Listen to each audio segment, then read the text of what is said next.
Vamos a abrir nuestras Biblias, hermanos, entonces. Hechos, estamos estudiando el libro de Hechos. Vamos a abrir el capítulo 20. Hechos 20.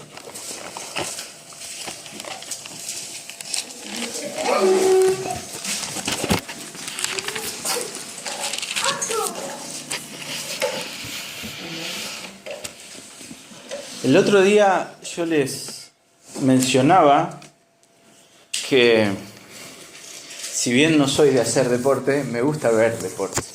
Y estoy mirando los Juegos Olímpicos. Estamos mirando. Y las estamos haciendo mirar los Juegos Olímpicos. Nos gusta. Y bueno, fue algo llamativo.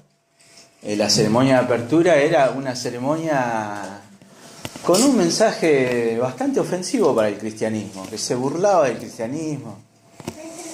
Bueno, pero hay algo lindo detrás de los Juegos Olímpicos. He visto algunas cosas muy lindas. Quizá alguno de ustedes lo ha visto en video. Hay una nena digo porque realmente es una chiquita muy jovencita que hacía patineta, skateboarding. ¿Sí? ¿Lo vieron alguien? ¿No? ¿Saben de lo que está hablando? Una chiquita brasileña, no me acuerdo el nombre. Bueno, una nena que ganó una medalla. Y cuando se subió a recibir su medalla, los atletas no pueden expresar cuestiones de fe. Como que les está prohibido de alguna forma. Bueno, esta jovencita no lo dijo, pero en lenguaje de señas dijo: Jesús, no me voy a acordar las señas, Jesús, camino, verdad y vida. Dio testimonio de su fe. Y así, bueno, hay una corredora. Esto lo vi yo antes de que se viralizara porque la chica estudia en el Masters Seminary, en la Universidad del Pastor MacArthur, que es cristiana también, fue creo que medalla de oro en los 400 metros. Bueno, así hay varios atletas que son creyentes y que dan testimonio de su fe en un ámbito no tan fácil, ¿sí? Porque a veces dar testimonio de la fe acá adentro, bueno, somos todos cristianos, pero fuera hay lugares donde es hostil, donde está prohibido incluso hablar de la fe. Yo, por ejemplo, como docente soy muy cuidadoso. Yo sé que no tengo que adoctrinar a mis alumnos. Muchas veces surgen charlas y preguntas porque los chicos me conocen y saben que yo voy a una iglesia. Los chicos saben que yo voy a una iglesia. Me parece a mí que estos jovencitos, estos atletas que dan testimonio de su fe, es una evidencia de que son creyentes, o podría ser una evidencia de que hay una fe profunda ahí, porque se animan a hacerlo delante de un montón de gente y saben que no van a ser bien vistos, probablemente. Ha habido otras declaraciones de otras personas que han tenido gestos similares hacia otro lado y son admirados y respetados, pero los cristianos quizá no. Ahora, como yo les decía, todos mis alumnos saben que yo voy a una iglesia. ¿Todos mis alumnos saben si yo soy cristiano? Esa es la pregunta mía, era esa, ¿no? Pensando en esto que yo les comentaba, que es anecdótico de los juegos y todo lo demás. ¿Cómo alguien sabe que yo soy un cristiano? ¿Cuál debería ser la marca distintiva de un cristiano? ¿Qué debería ver alguien en mí para decir, esta persona es un seguidor de Cristo? ¿Qué sé yo? ¿Podría poner una calcomanía de un pescadito en el auto? Siempre quise, nunca conseguí. Pero ¿vieron que muchos ponen la calcomanía? Bueno, el PSS es un símbolo del cristianismo. ¿Podría ser? ¿Alguien se daría cuenta de que yo soy cristiano con eso? Sí, más o menos. Pero una calcomanía. Ser cristiano, no sé si es eso. O bueno, me podría poner una remera acá que diga: todo lo puedo en Cristo que me fortalece. ¿Eso le demostraría al mundo que yo soy cristiano? ¿Una crucecita? ¿Algo de eso? El saludo, el saludo. ¿Cómo saludamos? Dios te bendiga, solemos decir. Todas esas cosas pueden ser indicios de que alguien es cristiano, ¿verdad? Sí, claro, porque alguien tiene que tener una cierta fe para hacerlo público. Una fe tiene que haber. De ahí a que realmente sea un cristiano nacido de nuevo, hay un trecho. Bueno, ¿qué es lo que define? Identificarnos a nosotros mismos con Cristo de alguna forma, hacerlo público, puede ser una forma, una manera de mostrar que somos cristianos. Pero en realidad yo que no tengo la calcomanía en el auto no dejo de ser cristiano por eso. La única remera que tenía con una frase cristiana ya no va más. Me sigue entrando, pero está muy vieja. No tengo ahora en este momento nada que me identifique. Pero hay algo que a nosotros los cristianos nos tiene que identificar y que no es opcional. No es opcional. Hay cosas que son opcionales, que te pueden dar el indicio, pero no son centrales. ¿Qué es lo que sí o sí tiene que distinguir a un cristiano? Y le voy a pedir, por favor, que antes de leer el pasaje que nosotros vamos a compartir en esta mañana, usted busque el Evangelio de Juan, el capítulo 13 y el versículo 35. Juan 13, 35.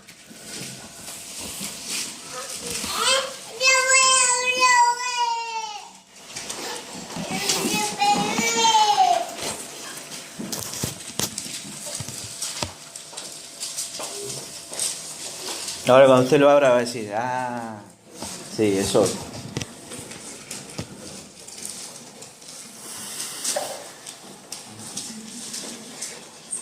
Juan, capítulo 13, verso 35.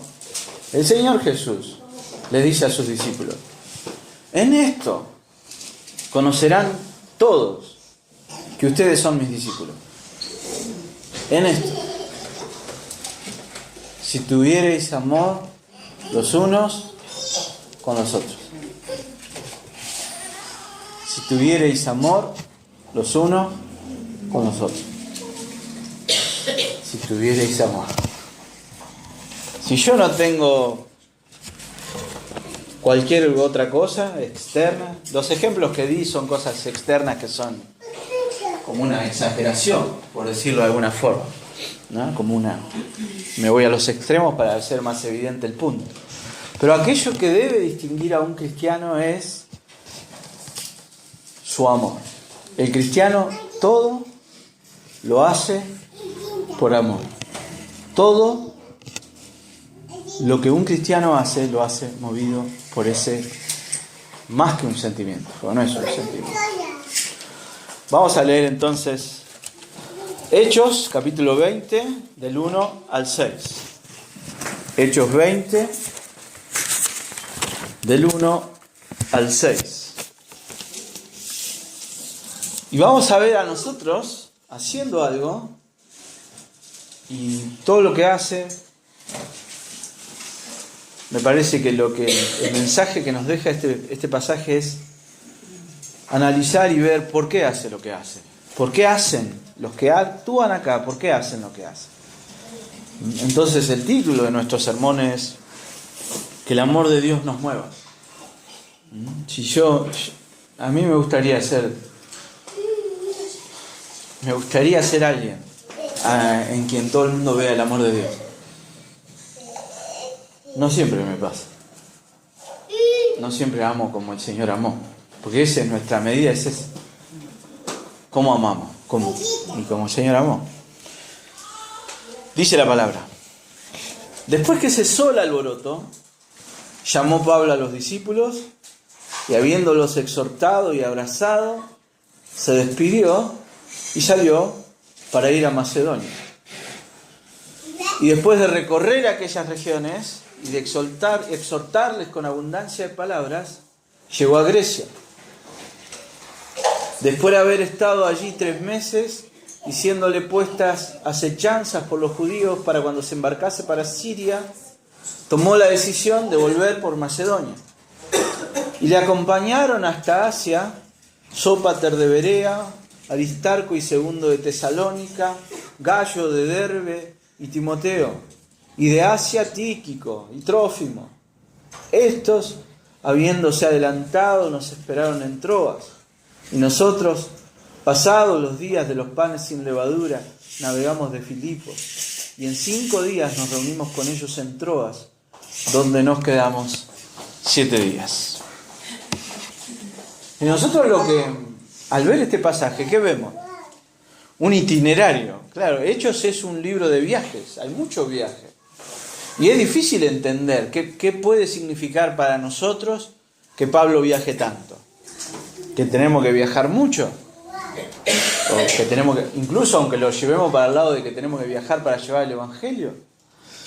Bueno, así como hace un par de semanas nosotros hace un par de semanas vimos a Pablo planificando esto. Y en ese momento nosotros, para entender lo que el pasaje implicaba, nos concentramos en saber por qué Pablo quería ir a cada lado. No sé si lo recuerdan. Él estaba en Éfeso, todavía está en Éfeso acá, y acá arranca el viaje. Y él dice, yo quiero ir a Jerusalén. Y entonces para ir para Jerusalén, que queda al este, arranco para el oeste, a Macedonia y Acaya. Y después que vaya a Jerusalén, tengo que ir a Roma. ¿Se acuerdan de ese pasaje? Y nosotros decíamos que él quería ir a Jerusalén, ¿por qué? Porque nos va a servir para entender mejor este pasaje. ¿A qué quería ir Pablo a Jerusalén? Porque los hermanos estaban necesitados, estaban pasando necesidad. Y su amor a la iglesia en Jerusalén lo mueve a él a juntar una ofrenda que le llevó meses juntar y llevarla a Jerusalén. Entonces, antes de ir a Jerusalén, arranca para el otro lado, arranca para Macedonia y Acaya. Y ahí, en Macedonia y Acaya, él recorre las iglesias. Él, en ese momento, cuando nosotros leímos ese pasaje, él está hablando de sus planes. Ahora vamos a ver esos planes siendo ejecutados. Y vamos a ver esos planes cambiados de alguna forma. Porque él no hace al final no logra hacerlo como él se lo propuso al principio. Dios pone su mano y lo hace hacer distinto. Pero ahora nosotros vamos a ver a Pablo andando por Macedonia y Acaya, Grecia, juntando esa ofrenda. Y después veíamos que él quería ir a Roma para predicar el Evangelio. Entonces, hoy nosotros nos vamos a concentrar en, ahora que vemos a Pablo haciendo esto, ¿qué es lo que hace Pablo en cada lugar? Y el hilo que conduce lo que hace Pablo en cada lugar es su amor. Pablo es alguien que ama a Dios, y porque ama a Dios, ama a la iglesia y ama a los que aún no son parte de la iglesia. Pablo ama a Dios, y ese amor de Dios a Dios se traduce en amor a la iglesia. Pablo es un apasionado por la iglesia. Nos leía nuestro hermano Néstor recién la carta que él le escribe a Timoteo, dice, todo lo soporto, todo por amor a los escogidos. El amor lo mueve a Pablo. Y ese amor que él tiene hacia Dios lo mueve a amar a la iglesia y a amar a los perdidos. Y todo lo que él hace al final, lo hace por amor. Ese es el sustento y el motor de todo lo que Pablo hace. Amor al Señor, que se manifiesta y se expresa en amor hacia los demás. Y déjenme adelantarme al final, porque esto es precioso. Nuestro amor a Dios solo puede tener un origen. El amor de nosotros hacia Dios nace de un solo lado. Si nosotros decimos que amamos a Dios por alguna otra razón, es muy probable, y diría que es cierto, que nosotros no estamos amando realmente a Dios. Y que decimos que amamos a Dios y en realidad nos estamos amando a nosotros mismos. ¿Cuál es la única fuente en nuestro interior del amor hacia Dios? 1 Juan 4:10, mi versículo favorito. Nosotros amamos a Dios porque Él nos amó primero. No hay otra fuente de amor en nosotros genuina, verdadera y que honra a Dios, sino es el amor de Dios. Así que nosotros amamos porque Dios nos amó. Nuestro amor es una respuesta al amor de Dios. Es la única respuesta.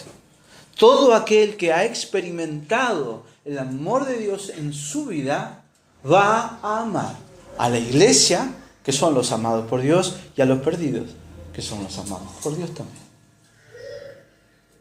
Porque el amor está en la esencia de quien Dios es. Dios es amor. Muy bien. Vamos a dividir nuestro pasaje en tres.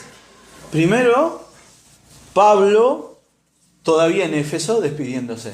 Y cómo Pablo muestra su amor hacia los hermanos en Éfeso. Después, Lucas es tremendo, porque en 2 versículos resume meses de labor de Pablo. Y hay un montón de detalles que no nos da, hay un montón de cosas que nosotros no sabemos, que las tenemos que buscar en otros lados. Pero si usted busca y encuentra, es precioso. Y por último, así que, primero, Pablo en Éfeso, despidiéndose, arrancando su viaje. Segundo, el viaje que él hace. Vamos a resumir. ¿Se acuerdan ustedes del mapa? No traje mapa hoy. Pero nosotros tenemos la costa, imagínenselo acá. La costa de Asia, y él está en Éfeso, en Asia. Y él quiere cruzar ¿hacia dónde? Hacia Grecia, a lo que hoy es Grecia. El norte de Grecia es lo que se conoce como la zona de Macedonia. ¿Qué hay ahí? Tesalónica, Filipos, esas iglesias.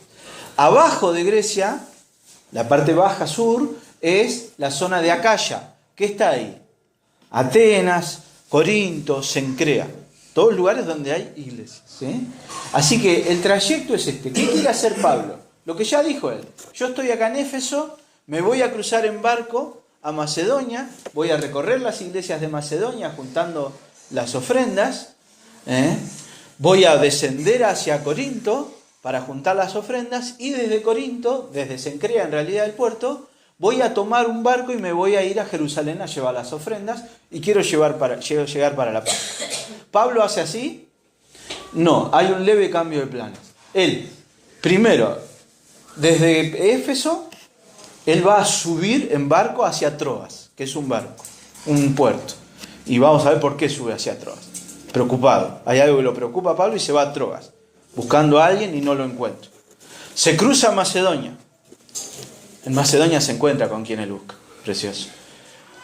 Baja hacia Grecia. Y en Grecia dice, bueno, ahora sí vamos a Jerusalén.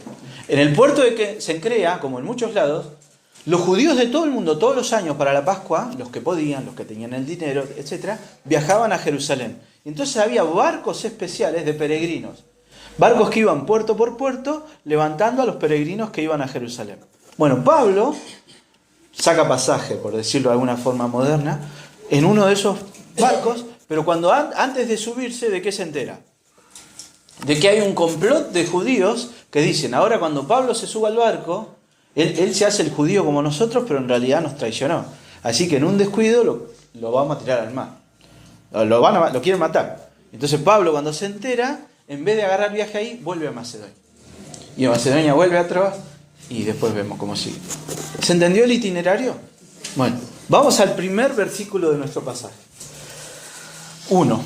Dice, después que cesó el alboroto. ¿Qué alboroto?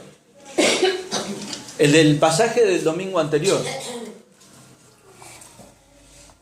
Los fabricantes de ídolos se enojan con Pablo, no lo llevan. Lo quieren llevar al teatro, no lo encuentran, llevan a otros cristianos, pero se arma un alboroto bárbaro. Pablo ya había decidido salir de Éfeso, él ha estado meses ahí. Él ha fundado la iglesia, bueno, en realidad no la fundó, pero él ha estado 2 años trabajando en esa iglesia. Él enseñó en la sinagoga, salieron de la sinagoga, ha estado en esta escuela de un tal Tirano, enseñando la palabra. Ha fundado en esa escuela de Tirano como una especie de seminario bíblico, de ahí han salido pastores, se han fundado iglesias en toda Asia. Tremendo. Por eso los plateros están tan enojados. Este tipo llenó Asia de iglesias cristianas, nadie nos compra más estas cositas. Y él ha estado meses, pero él ya ha decidido, movido por el Espíritu Santo, guiado por Dios, dejar esa ciudad de Éfeso. Ya está, los hermanos ya tienen pastores, ya está. Él ahora quiere seguir viaje y que tiene dos objetivos en su corazón: Jerusalén y los que están sufriendo, Roma, para compartir con ellos el Evangelio y seguir viaje hacia España. Esos son sus dos objetivos. Fíjense siempre, amor a la iglesia, amor a los perdidos, siempre. Eso mueve a Pablo. El sermón nuestro de la semana pasada se llamó Un corazón que ama lo que Dios ama, o que desea lo que Dios desea. ¿Sí? Nosotros veíamos el corazón de Pablo estando alineado con el corazón de Dios. Y dice, después de que cesó el alboroto, Pablo llama a los discípulos. Ya está, ahora sí, ahora se va Pablo. Llama a Pablo a los discípulos de la iglesia en Éfeso, ¿y qué hace con ellos? Los exhorta. Exhortar es una señal de amor. ¿Qué es exhortar? ¿Qué es exhortar a alguien? No en todos lados se entiende de la misma forma. Nosotros vamos a ver acá que aparece el versículo, en este versículo aparece el verbo exhortar y en el versículo 2 vuelve a aparecer. Eso es importante, este verbo. Eso es algo que Pablo hacía. Y la palabra que usa acá, exhortar, en el primer versículo, tiene una conexión muy profunda con algo que nosotros podríamos comparar con advertir. Pablo está advirtiendo. Exhortar a alguien es advertirle ¿de qué? De un posible riesgo. ¿Cuál es el riesgo que corren estas iglesias en Éfeso o en Asia? Nosotros lo vamos a ver porque nuestro periplo termina en Troas. Vamos a tener la semana que viene, si Dios lo permite, Pablo predicando en Troas. Pero después va a hablar, en Mileto va a volver a hablar por última vez con la iglesia en Éfeso y les va a hacer una advertencia. ¿Qué va a venir a la iglesia en Éfeso? Falsos maestros. Imagínense que ustedes necesitan para su bebé una leche de fórmula muy especial y otra persona la vende, ¿sí? Y en realidad no es ninguna leche especial. Le cambia el tarro y le ponen un tarro de leche especial y pone leche cualquiera, ¿sí? Y Mauri sabe. Vos sabés que necesitan esa leche especial y que el que se la está vendiendo los está... ¿Qué tiene que hacer vos? ¿Qué harías vos? Va y le decís, no, mirá, les advertí, ¿se entiende? Bueno, la iglesia en Éfeso dentro de poco va a correr riesgo, porque van a ser perseguidos, porque van a venir falsos maestros. Y entonces Pablo les dice, hermanos, sepan, yo me voy, pero sepan que van a venir tiempos difíciles. Así que yo los exhorto, y mientras los exhorto los abrazo. Porque la exhortación, Pablo los va a exhortar a permanecer firmes, a permanecer fieles, a no debilitarse, a no dudar, a no desmayar. Él los va a animar de alguna forma. Pero acá la palabra tiene ese matiz, el de advertir. No aflojen, hermanos, se van a venir tiempos difíciles, pero ustedes no aflojen, sean fieles al Señor. Sigan trabajando como hasta ahora. Fíjense, Éfeso amó al Señor. Desde acá han salido pastores para todas las iglesias. Desde acá se han fundado un montón de iglesias. El Evangelio ha sido difundido en toda Asia. Gracias al amor que ustedes tienen por el Señor. Sigan amándolo así. Sigan siendo así. Eso es lo que Pablo les dice. Porque esa es la forma que Pablo tiene de amarlos. Animándolos, exhortándolos, alentándolos a que sigan siendo fieles al Señor. A veces nosotros pensamos que exhortar es retar, agarrar a alguien y retarlo. Yo conozco algunas personas que tienen ese concepto. ¿Cómo nosotros actuamos cuando vemos que alguien de repente no está aflojando? ¿Desde dónde? Primero, ¿desde dónde tenemos que actuar? Siempre desde el amor. ¿Cómo actúa el amor? ¿Lo deja? Si uno ve que el otro está aflojando. No, yo no me meto, dejalo, cada cual sabe. ¿Eso es amar? Y no es amar. Amar es ir y decirle al hermano, a quien sea: che, vos sabés que veo esto, ¿puede ser? ¿Te puedo ayudar? ¿Querés que oremos? Eso es amar. O sea, exhortar no tiene por qué ser algo malo. Porque a veces nosotros, qué sé yo, alguna vez me exhortaron a mí, me agarraron y tac, y me hicieron como un castradito. Ahora te va a quedar en penitencia. Que poner en penitencia a un nene no está mal, si es una señal de amor. ¿Por qué nosotros corregimos a nuestros hijos? Porque los amamos, pues si no los amáramos, los dejamos, que hagan lo que quieran. ¿O no? ¿Por qué nosotros corregimos? ¿Por qué los exhortamos y le decimos, fíjate? Mil y una vez lo mismo, y le decimos, repetimos. Los que han sido hijos, sus papás, ¿no les han dicho una y otra vez lo mismo? Y más si han tenido la bendición de tener papás creyentes, que los exhortan desde la palabra de Dios. La exhortación desde el amor es lo más precioso que uno puede recibir. Que alguien te exhorte con amor. Sin que sea... yo cuando hablo con Néstor, él me exhorta muchas veces. Me exhorta. Y a mí lo que más me bendice es el amor con que él lo hace. Porque si él no lo hiciera con amor, yo que soy medio porfiado, por ahí me endurecería, ¿no? A veces, porque esa es nuestra tendencia. Pero el amor desarma. Cuando alguien te habla con amor, vos escuchás. Entonces Pablo les está diciendo al hermano, no aflojen, hermano. ¿Qué decir? ¿Que nosotros vamos a aflojar? No aflojen, hermano. Sean fieles. Y los abraza. Yo me voy, pero me voy y me los llevo en el corazón y me quedo preocupado por ustedes. Yo los amo. Y yo sé que van a venir lobos que se van a querer apropiar de ustedes, que se van a querer aprovechar de ustedes. Tengan cuidado, sean fieles al Señor, mantengan la vista en el Señor, sigan amando al Señor, sigan plantando iglesias, sigan anunciando a Cristo, sigan resistiendo a esta sociedad tan hostil al cristianismo. Yo me voy, pero yo me voy confiado en que ustedes van a seguir amando al Señor. Y miren, hay un dato que nosotros no tenemos. Y dice acá al final del versículo, se despidió y salió para Macedonia.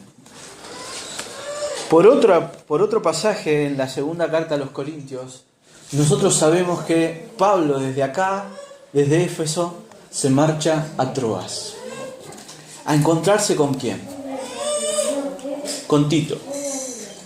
Pablo desde Éfeso se ha enterado de que hay algunas cuestiones que no están andando bien en Corinto, en la iglesia en Corinto.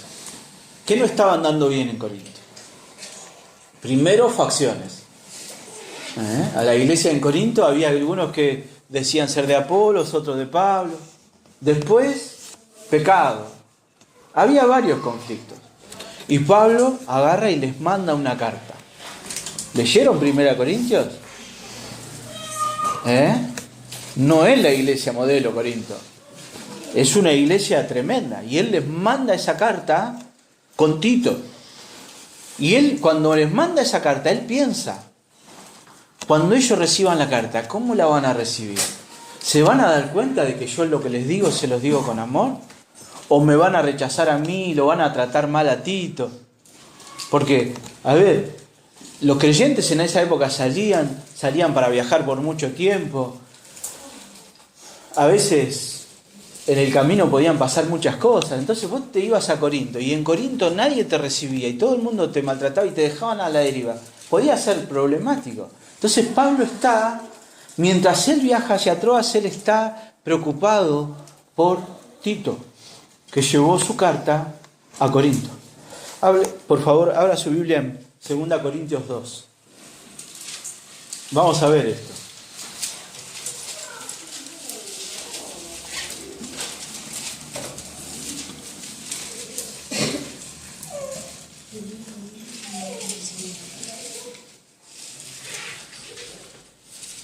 Segunda Corintios, capítulo 2, versículo 12.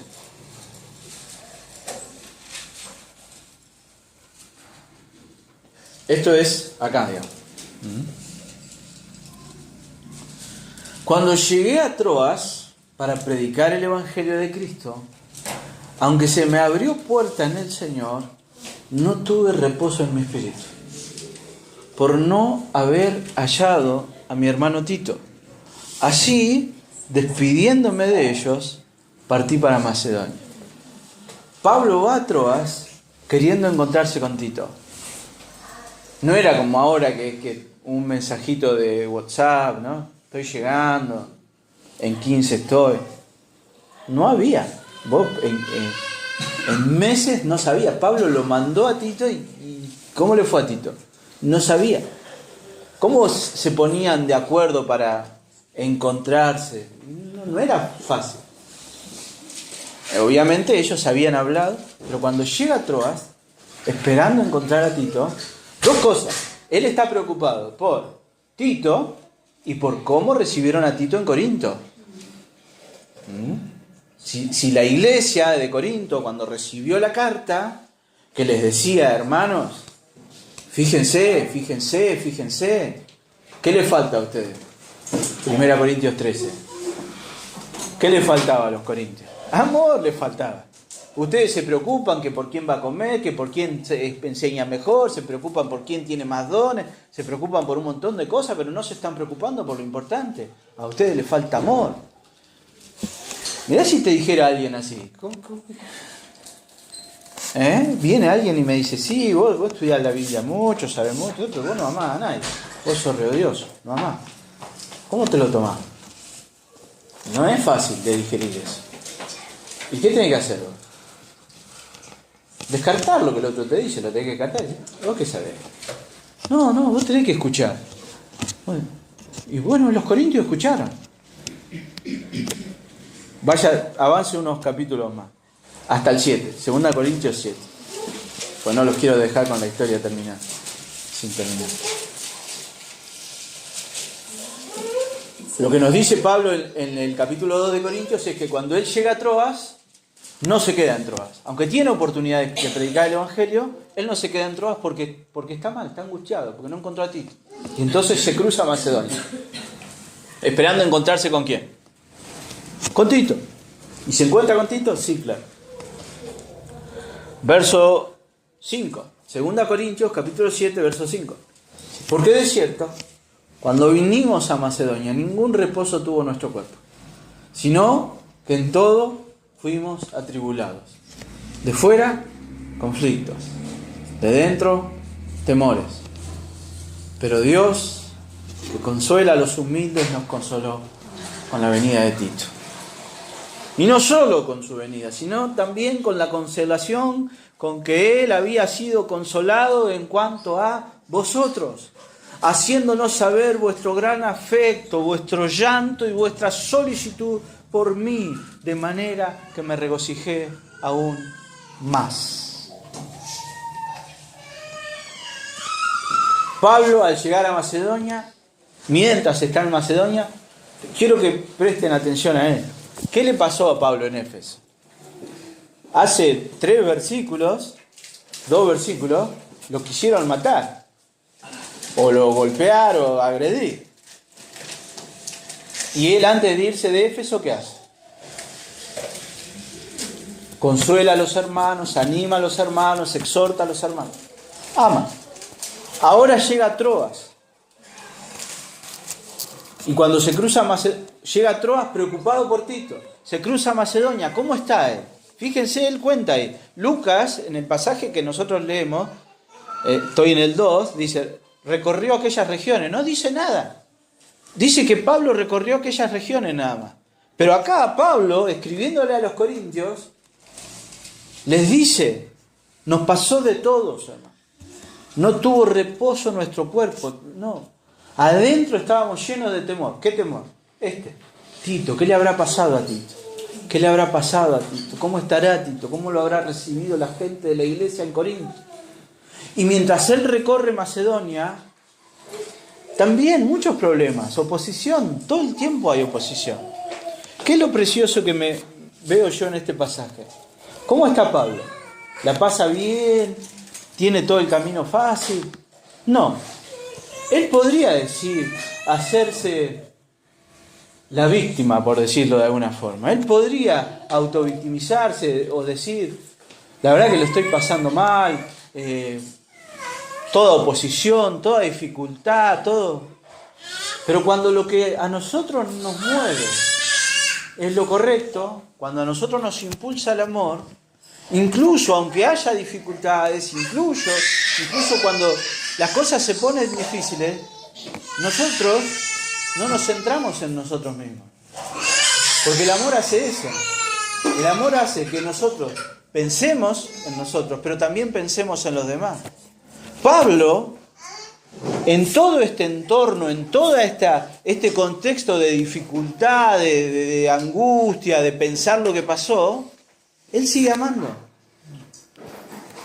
Y en vez de pensar, uy, casi me matan acá en Éfeso, él piensa, yo me voy, hermanos, sigan fieles, se preocupa por ellos.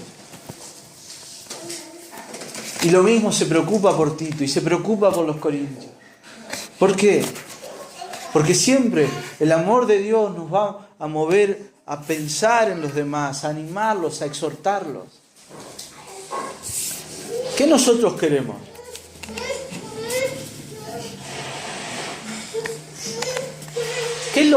¿Cuál es el máximo deseo que yo podría tener para ustedes? Piense usted, ¿qué es lo mejor que usted le puede desear a su hermano?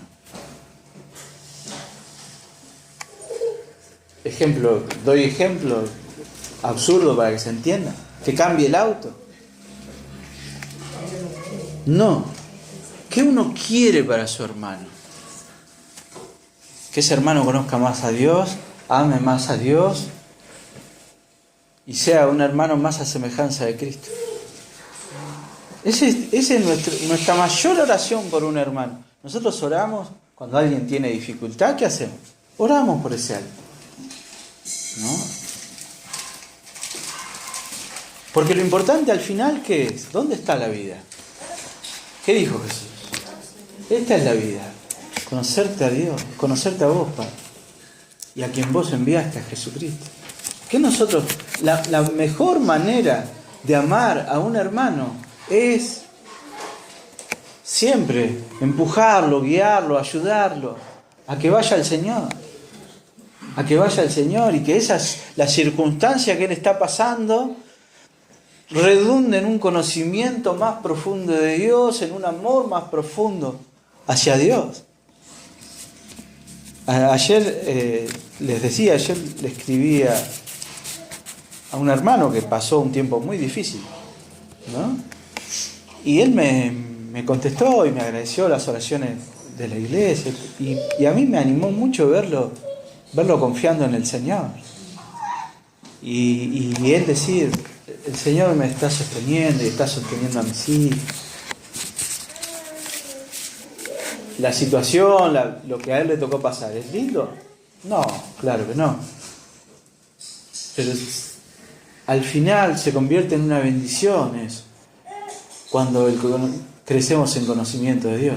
Y si nosotros nos preocupa nuestro hermano, lo que vamos a querer es que ese hermano nuestro conozca más al Señor, ame más al Señor.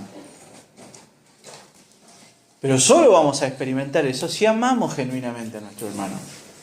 ¿Nos vamos a alegrar por sus bendiciones? Sí, claro. Cuando a alguien le pasa algo lindo nos alegramos. Que tampoco es tan fácil. El miércoles hablábamos de eso. Orando por nuestra hermana Rita y la situación que le tocó vivir en estos días. Nosotros orábamos y tomamos un pasaje de Romanos que dice, llorad con los que lloran, ¿no?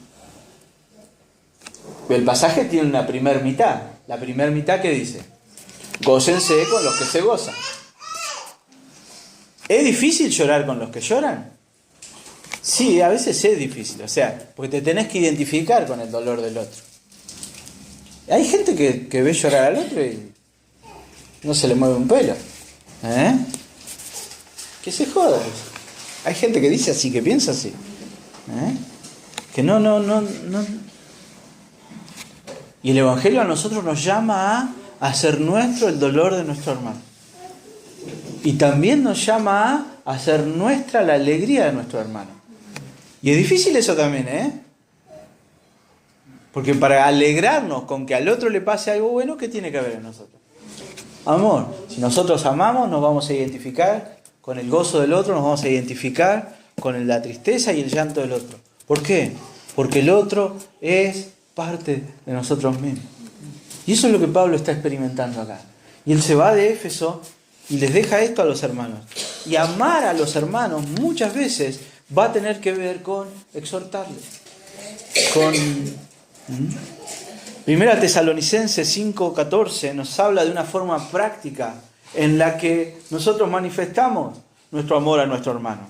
Pablo le dice a los hermanos de Tesalónica: os rogamos, hermanos, que amonestéis a los ociosos, alentéis a los de poco ánimo, sostengáis a los débiles, sean pacientes con todos. Amar es ir hacia el otro y empujarlo a veces. Y si hay que empujar a alguien, ¿por qué hay que empujarlo? Porque el otro no quiere avanzar. No sé si se entiende la metáfora.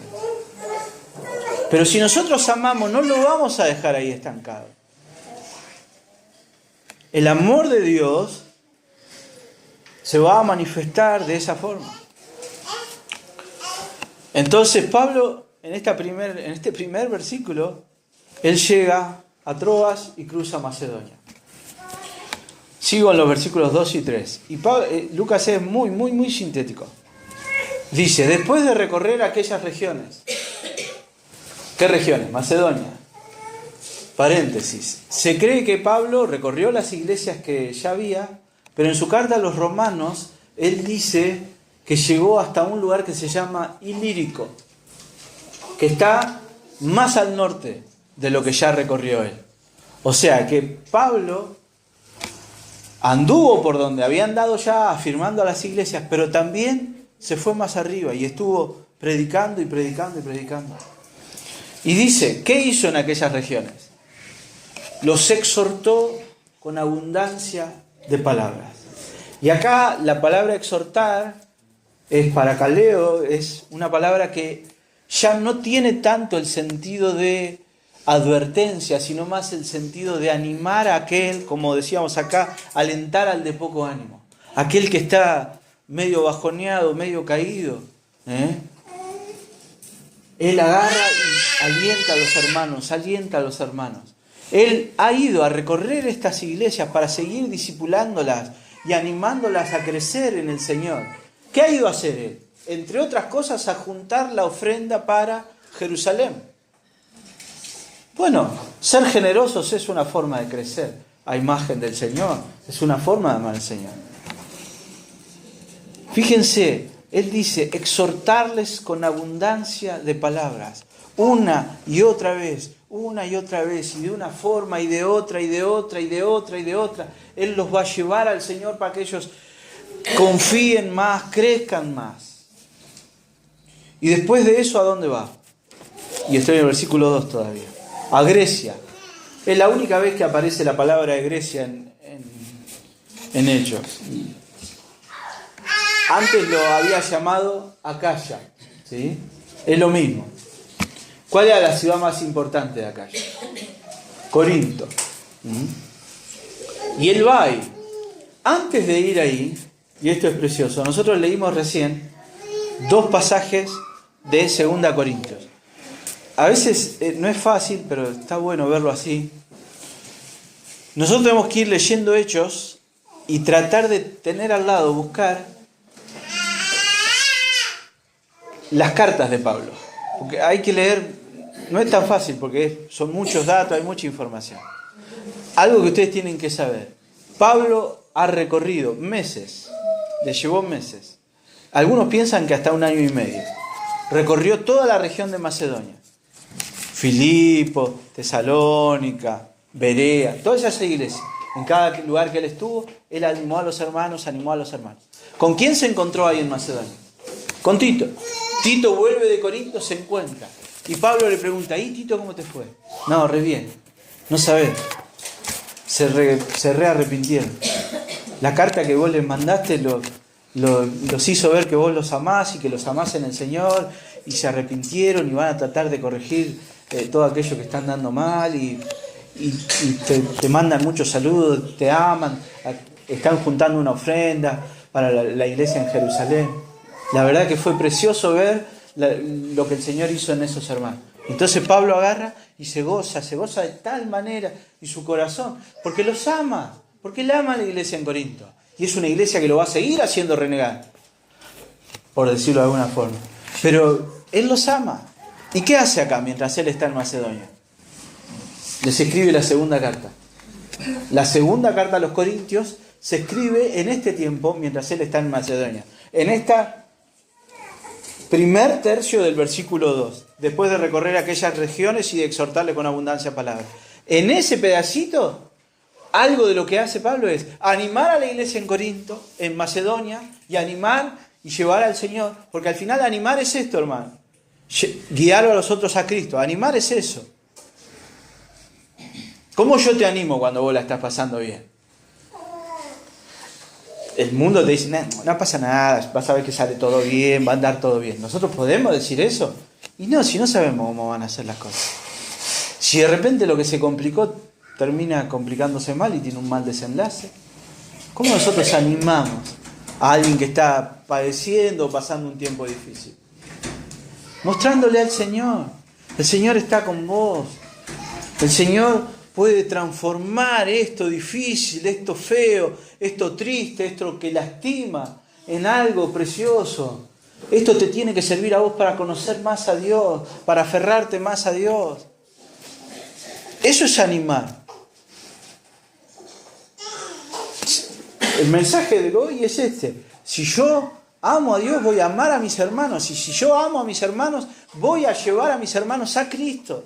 A que ellos consideren a Cristo, que lo conozcan más, que contemplen su gracia, su misericordia, su amor, lo contemplen a Él sosteniéndolos, y que eso los haga confiar más en Él. Esa es la forma de amar.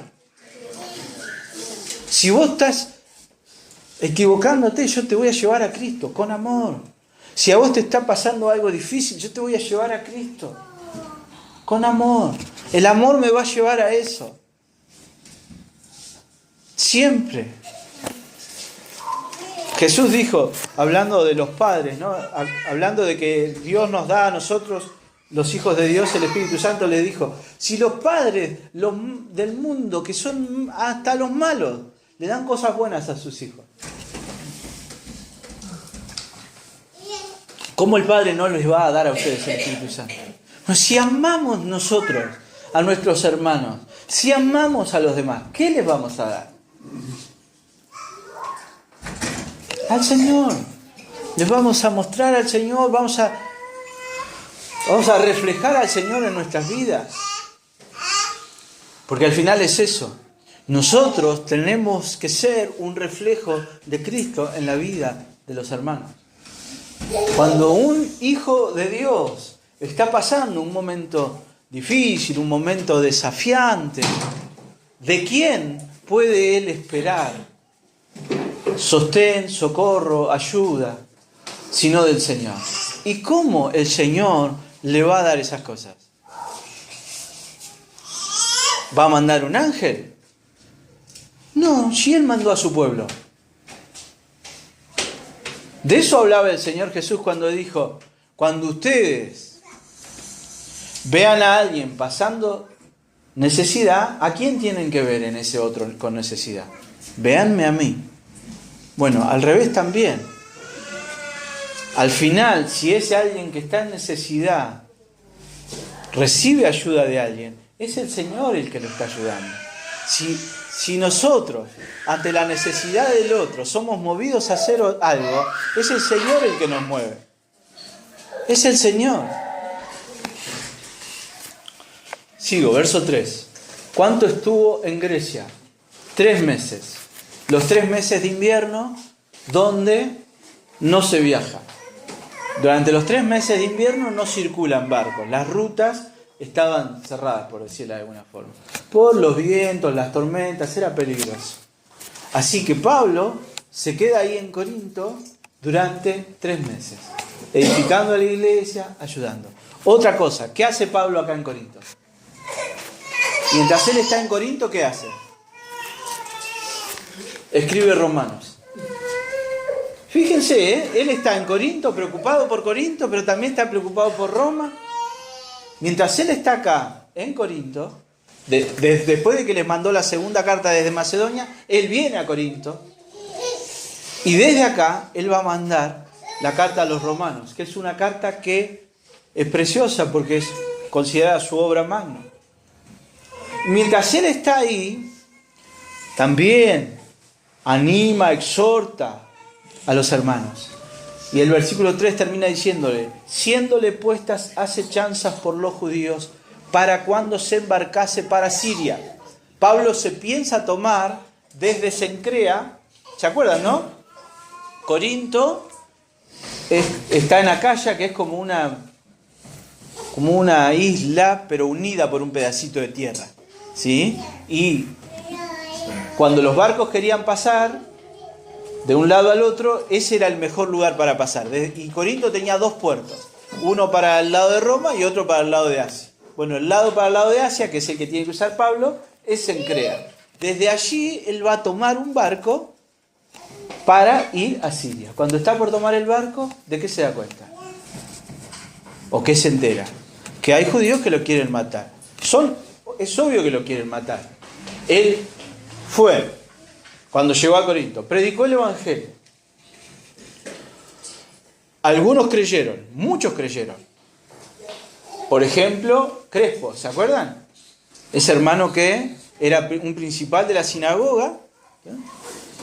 Varios principales de la sinagoga se convirtieron al Señor. Entonces ellos hicieron un alboroto, lo llevaron ante un juicio, todo, y el procónsul dijo: no, ustedes no tiene sustento lo que ustedes están diciendo. Y perdieron una batalla legal. Y ellos están todavía enojados, con la vena así, como quien diría. Están enojados. Pero a ver, nosotros no alcanzamos a entender esto. Pero el enojo es tal que lo quieren matar. ¿Cuánto vos tenés que odiar a alguien para querer matarlo? Lo quieren matar. El plan es ese. Dice, cuando la palabra acechanza es ahí, cuando nosotros decimos acechanza, le quieren entorpecer el trabajo, hablan mal de Pablo. No. Cuando Pablo se suba al barco, va a haber personas que se van a subir a ese barco y una noche lo van a manotear y lo van a tirar al mar para matarlo. Pero el Señor, en su providencia, permite que Pablo se entere. ¿Y qué hace? Vuelve a Macedonia. Se vuelve otra vez para el norte. ¿Sí? El amor de Dios hace que Pablo atraviese toda esta región, como leímos nosotros en 2 Corintios, diciendo que no tuvo reposo su cuerpo porque fue atribulado en todo. O sea, pasó ahí 1000 problemas. Sufrió el estar a la expectativa de lo que le trajera a Tito. Se vino a Grecia y también 1000 problemas. Lo quieren matar. 1000 problemas. Y entonces Pablo agarra y dice: bueno, ya está, muchachos. ¿Cuánto lío voy a tener? ¿Cuánta oposición? Ya hice demasiado, no predico más. No voy nada a Jerusalén. Hágalo otro. ¿Hace así Pablo? No. Todo lo contrario. Sino que Pablo se afirma en seguir compartiendo la verdad sin temor. Y miren, algo que me llama la atención de esta sección es eso, la ausencia de temor. A Pablo lo quieren matar y eso lo hace cambiar sus planes. Él entiende, bueno, no es por acá, vamos por otro lado, pero vamos igual. Vamos igual, mientras yo pueda, mientras tenga oportunidad, yo voy a seguir anunciando, dice Pablo. Cuando nosotros somos movidos por el amor de Dios, nosotros también vamos a anunciar la verdad del Evangelio sin temor, sin temor. Y termino. Fíjense los versículos 4 y 5. Fueron siguiendo, ¿no?, el itinerario. Bueno, ahora vuelve a Macedonia y Lucas nos da algunos detalles. desde Macedonia se vuelven a cruzar a Troas. Cuando están en Troas, ya están en Asia. Desde Asia van a bajar hasta Mileto y de ahí van a seguir viaje a Jerusalén. Pablo va a Jerusalén. Ese es su destino. Y dice, verso 4, y le acompañaron hasta Asia, es decir, hasta Troas. Sópater, de Berea. Berea estaba en Macedonia. Aristarco y Segundo, de Tesalónica. También. Gallo, de Derbe. Y Timoteo. Y de Asia, Tíquico y Trófimo. ¿Cuántas personas nombré ahí? Sópater, Aristarco, Segundo, Gallo, Timoteo, Tíquico, Trófimo. Estos, dice, todos los que acaba de nombrar, habiéndose adelantado, nos esperaron en Troas. Y nosotros, detalle, verso 6, hay un nosotros. Lucas, el autor de la carta de Hechos, se suma a ellos ahora. ¿Dónde estaban ellos? En Filipos. Lucas se ha quedado en Filipos y ahora se suma. Dice. Y nosotros, pasados los días de los panes sin levadura, navegamos de Filipos. O sea, estos hermanos, Sópater, Aristarco, Segundo, Gallo, Timoteo, Tíquico y Trófimo, se van a Troas. Pablo, con Lucas y algunos otros, no se van enseguida. Se quedan 5 días más. ¿Para qué? Para celebrar la fiesta de la Pascua. Los días de los panes sin levadura. A mí me llama la atención esto. Pablo siempre comparte estos momentos de la fe judía con aquellos que eran judíos. Él sigue como, y Pablo le va a escribir a los corintios también, que nuestra Pascua es ¿quién? Jesucristo. Pablo, algo que va a hacer con los judíos es ayudarles a ver cómo todo lo que ellos sabían apuntaba en realidad a Cristo. Pero yo también a esto, que él se quede 5 días más en Filipos, con la iglesia en Filipos, y comparta con ellos la Pascua, para seguirles hablando del Señor, es también un gesto de amor. Y entonces finalmente dice, navegamos de Filipos, cruzan el mar, y en 5 días nos reunimos con ellos en Troas. Bueno, el detalle ahí de los 5 días que tardan, si ustedes se acuerdan, cuando él cruzó de Troas a Filipos, ¿cuántos días tardó? 2. Ahora tarda más porque los vientos son en contra. Y llegan a Troas, donde se van a quedar 7 días para seguir su pasaje. Obviamente, los 7 días que está en Troas, ¿qué va a hacer Pablo? Va a seguir preocupándose por la iglesia, va a seguir animando a los hermanos, etc. 2 detalles o 2 cosas que me gustaría que observemos nosotros. Lo primero, fíjense lo variado que es el grupo de gente que acompaña a Pablo. ¿Quiénes son estos? Lo primero que nos llama la atención son todos de distintas iglesias. No solo de distintas iglesias. Presta atención a, por ejemplo, ¿quiénes son de Tesalónica en este pasaje? Aristarco y Segundo. No nos dice nada de eso a nosotros. Bueno, hay que bucear un poquito. Aristarco es un nombre, de ahí viene la palabra aristocracia. Aristarco es un nombre noble. O sea, Aristarco provenía de una familia rica. Y Segundo no es un nombre. Segundo es el nombre de un esclavo. Ni siquiera es el nombre del esclavo, era una forma de llamar a los esclavos. En las casas donde había muchos esclavos, había uno que era el encargado de todo. ¿Cómo le decían a ese? El primero. Y al que lo ayudaba, ¿cómo le decían? El segundo. No es un nombre, ni siquiera es un cargo, no sé cómo describirlo. Pero lo que quiero que se den cuenta es que desde la iglesia de Tesalónica, los 2 representantes son un noble y un esclavo. Un esclavo que ya no es esclavo porque por eso puede viajar, si no, no podría viajar. Pero ha conservado su nombre. Así que personas de distintos lugares, de distintos trasfondos, de distintas clases sociales, unidas. ¿Por qué? Por el Señor, porque el Señor hace eso. y por la misión que ellos tienen. ¿A dónde se dirige esta gente? ¿Con qué fin se dirige esta gente? ¿A dónde van todos estos? A Jerusalén. ¿Qué llevan? Una ofrenda para la iglesia en Jerusalén. Y cada uno ha sido delegado, ¿sí? Cada uno va en representación de su iglesia. Otro detalle. Pablo podría haber juntado él la plata y haberse aparecido en Jerusalén diciendo, miren lo que les traje. Las ofrendas no son de Pablo, las ofrendas son de la iglesia, de las iglesias. Y entonces cada iglesia manda a su representante. Pablo quiere que cada iglesia mande a alguien y que los hermanos sepan y vean el sufrimiento. Porque el amor de Dios a nosotros nos va a mover siempre a ser parte de la misión de amar a la iglesia y a los perdidos. Si nosotros amamos a Dios, no nos vamos... ¿Por qué nosotros venimos a la iglesia? El miércoles vamos a hablar de eso. ¿A qué venimos a la iglesia? ¿A pasarla bien? ¿A sentirnos mejor? ¿Se siente uno bien cuando viene a la iglesia? Bueno, a veces sí, uno viene desanimado y la palabra nos exhorta, nos anima el estar con los hermanos, pero no ese es el objetivo. ¿A qué venimos? A buscar a Dios, a honrar a Dios, a adorar a Dios y a ser parte de la obra de Dios.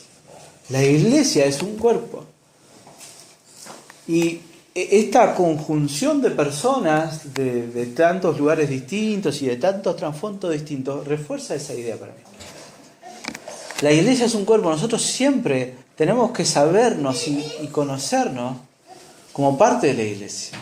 La iglesia no es para que yo venga y me sirva y me vaya a mi casa. La iglesia es para ser parte. Por algo, siempre las imágenes que Dios da de su pueblo son esa: pueblo, iglesia, rebaño, cuerpo, casa. ¿Un ladrillo suelto es una casa? No. ¿Una oveja suelta es un rebaño? No. Porque aquel que ama a Dios se siente, se sabe. No es solo, no es sentir, es saberse, es admitirse, es conocerse parte de la iglesia. Y ser parte de la iglesia es ser parte de la misión que Dios le dio a la iglesia. Dios llama a hombres y les dice, bueno, vos te vas a ocupar de esto, vos de esto, a mujeres. Pero la misión no es de esos hombres. ¿De quién es? De la iglesia.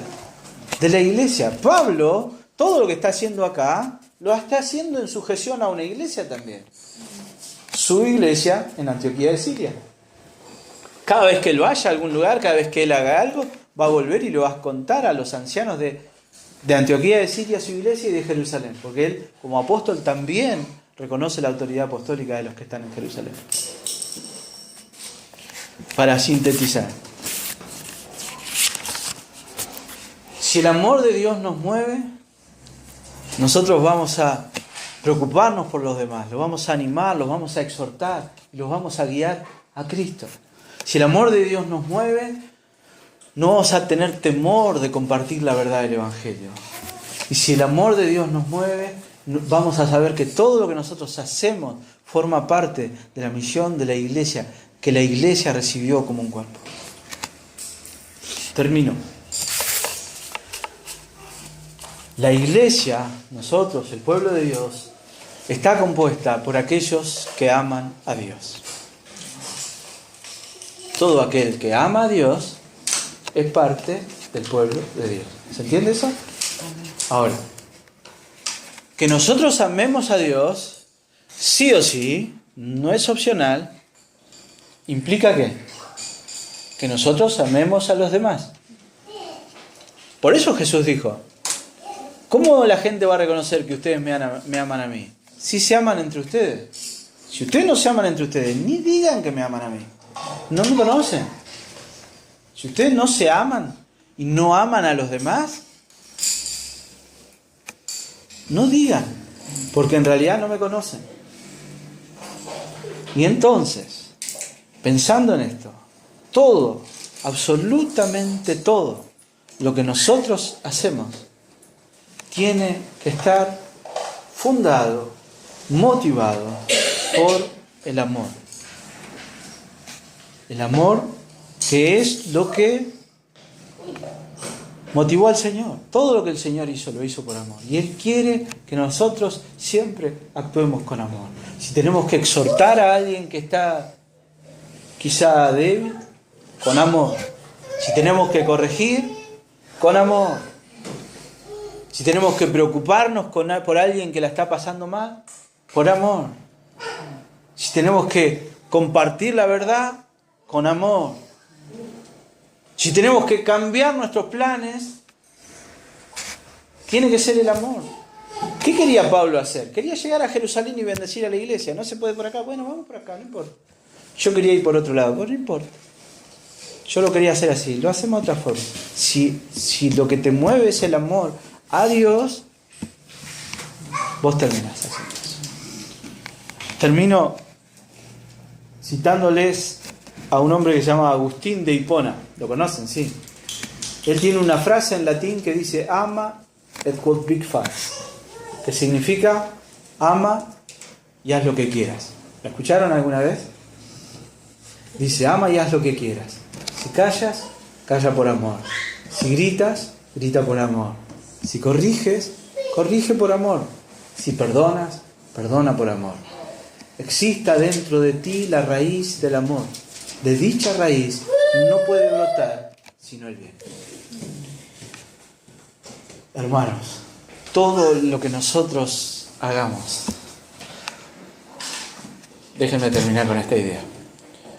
Todo lo que nosotros hacemos viene de el objeto de nuestro amor. ¿Qué estoy amando? Dependiendo de aquello a lo que yo estoy amando, voy a actuar. ¿Se entiende? ¿Qué es lo que Dios quiere? Que lo que hagamos nazca de nuestro amor a Él. Pues si yo soy egoísta, ¿a quién estoy amando? Si yo soy orgulloso, ¿a quién estoy amando?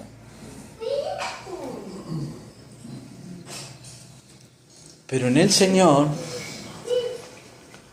si yo actúo y me muevo por amor al Señor, esa es la motivación correcta. Ese ama y haz lo que quieras no es un permiso para hacer lo que se te antoje. Ama a Dios, y el amor a Dios te va a llevar a amar a los demás, te va a llevar a amar a los perdidos. Termino con esto. La única forma en la que el hombre, ya lo dije, puede amar de forma genuina es si su amor es un amor que nace de Dios, que viene de Dios y que es una respuesta al amor de Dios. Y el amor de Dios se manifiesta de forma perfecta en la cruz. Yo no puedo amar a Dios y no puedo amar a los demás si no he conocido el amor de Dios en la cruz. El Evangelio. Yo no puedo amar a Dios si primero no he conocido mi necesidad de Dios, mi necesidad de perdón, mi necesidad de gracia. Entonces, lo primero que a mí me tiene que preocupar para saber si yo realmente estoy amando, si lo que estoy haciendo viene del amor, es: ¿conozco a Dios? ¿He creído en Dios? ¿He encontrado yo en la cruz el perdón de mis pecados? Porque el hombre que no ha creído en el Señor Jesucristo se sigue amando a sí mismo. Amén. Oremos, hermano.